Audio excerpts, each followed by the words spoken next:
ত্রিপুরা রাজ্যের বর্তমান সরকার রাজ্যবাসীকে উন্নত স্বাস্থ্য পরিষেবা প্রদানে কাজ করছে। এই লক্ষ্যে রাজ্যে উন্নত স্বাস্থ্য পরিষেবার সম্প্রসারণ ও পরিকাঠামোর উন্নয়নে অগ্রাধিকার দেওয়া হয়েছে।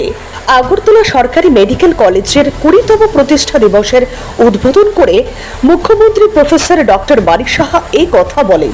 অনুষ্ঠানে মুখ্যমন্ত্রী বলেন, আজ আগরতলা সরকারি মেডিকেল কলেজের 20তম প্রতিষ্ঠা দিবস। এই কলেজ প্রতিষ্ঠার ক্ষেত্রে যাদের অবদান রয়েছে তাদেরকে সবার শ্রদ্ধা করা প্রয়োজন। এই কলেজের গরিমা ছাত্রছাত্রীদের উপর নির্ভরশীল। রাজ্যের ছাত্রছাত্রী তথা এই কলেজের ছাত্রছাত্রীর মেধা কোনো অংশে কম নয়। এই কলেজের পরিকাঠামো দেশের অন্যান্য রাজ্যের মেডিকেল কলেজের তুলনায় কোনো অংশে কম নয়। ছাত্রছাত্রীদের উচিত এই কলেজের মান তাদের পঠন পাঠন এবং পরিষেবার মাধ্যমে বৃদ্ধি করা।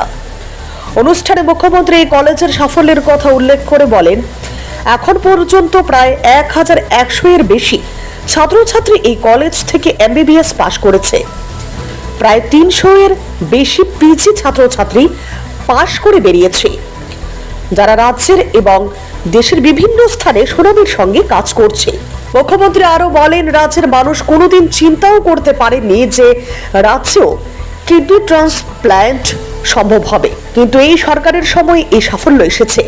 রাজ্য সরকার ত্রিপুরায় একটি মেডিকেল হাব গড়ার লক্ষ্যে কাজ করছে। স্বাস্থ্য পরিষেবার মান উন্নয়নে বহুমুখী পরিকল্পনা গ্রহণ করা হয়েছে। জেলা হাসপাতালগুলির পরিষেবা আরো উন্নত করা হচ্ছে। উল্লেখ্য, অনুষ্ঠানে কলেজের একটি অ্যানুয়াল রিপোর্ট প্রকাশ করা হয়।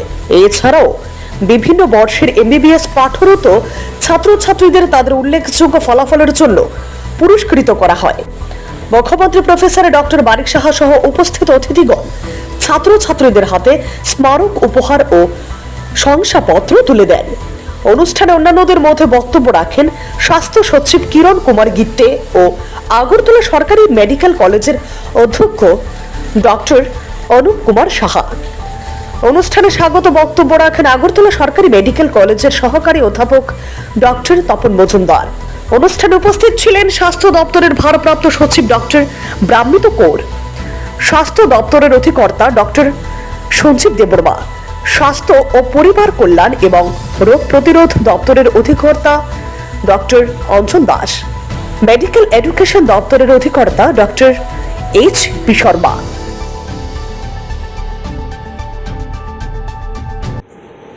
যারা এখন আমরা সবসময় বলছি যে এখানে একটা হাব আমরা তৈরি করতে চাই, ত্রিপুরাতে একটা মেডিকেল হাব আমরা তৈরি করব, বারবার আমি সব জায়গায়। গতকালই মিটিং হয়েছে এখানে, একটা জায়গা আমরা ঠিক করেছি। এই জায়গাটার মধ্যে এখন অব্দি ঠিক আছে, একটা সুপার স্পেশালিটি একটা হসপিটাল করবো। প্রেজেন্টেশন দিয়েছে, দেওয়ার পরে আমি বললাম ঠিক আছে, দেখতে খুব ভালো লাগলো প্রেজেন্টেশনে, বিল্ডিং এর চেহারা পেহারা দেখলাম, একদম পুরো কর্পোরেট স্টাইলের সব দেখা যায়।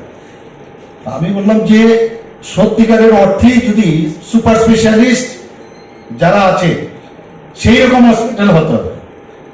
মুখ্যমন্ত্রীর সঙ্গে বিশ্বত অনেক লোক আসে আমার কাছে, এখানে ডিপার্টমেন্ট ওয়াইজ দেখানো হয়েছে। ডিপার্টমেন্ট ওয়াইজ দেখানো যদি হয়, এক একটা ডিপার্টমেন্টে সুপার স্পেশালিটি আছে। আমি এখানে আমাদের ডাইরেক্টর সাহেব ছিলেন, শঙ্কর চক্রবর্তীও ছিলেন, ওনাদেরকে আমি বললাম সমস্ত কালেক্ট করতে। এক্সটেন্ড ফর এক্সাম্পল ENT ডিপার্টমেন্টে এখন ককলিয়ার ট্রান্সপ্লান্ট হবে, একটা উদাহরণ আমি দিলাম। বিভিন্ন অর্থোপেডিক্সে সেখানে দেখা গেল অনেক সুপার স্পেশালিটির ব্যবস্থা আছে, তার অবসগাইনের মতো সুপার স্পেশালিটির ব্যবস্থা আছে, ল্যাপ্রোস্কোপিক অবসগাইনে হয়। মানে এক্সট্রিম যেটা সারা ভারতবর্ষের মধ্যে যে সুপার স্পেশালিটি আছে।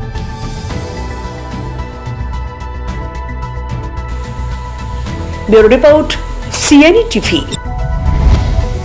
CNE TV, channel for news and entertainment.